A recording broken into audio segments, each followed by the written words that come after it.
Through this video, I will present my reflection on my analysis in violence based on the different perspectives, the researches and the presentations we saw in class, along with the basic aspects of violence. Some topics I didn't know were, for example, the distribution of the armed forces here in Mexico. I was unconscious about the meaning and the function of the gendarmerie, which is defined as a military police force within the federal police. It was created in 2014 under orders of President Enrique Peña Nieto. It is composed of 10,000 men, and its function is to reduce or to try to reduce this wave of violence. The government of the United States is responsible for the increase in violence and insecurity in our country. This is due to the lack of authority from the US government that does not radicalize the surveillance of the illegal flow of weapons to Mexico. Each year, 213,000 weapons arrive illegally to Mexico from the United States. The discussions, presentations, and researches help me see the different perspectives in this way.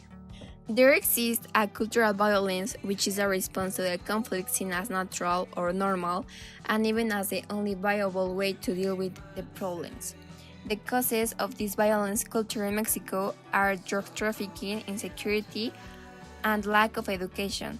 But, speaking beyond this factor, from the private society to the public, this culture of violence is found in all aspects of Mexican society, from the way the boyfriend treats the girlfriend, domestic violence, corruption, bribery, or mordida in security forces.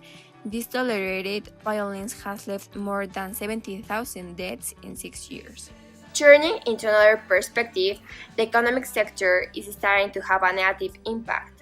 For example, tourism, one of the most important industries here in Mexico, is being really affected, along with the close down or the shutdown of companies and business from the private sector. A few days ago, Coca-Cola FEMSA, located in Guerrero, closed its distribution center due to a lack of security, followed by months and months of threats and aggression to its employees.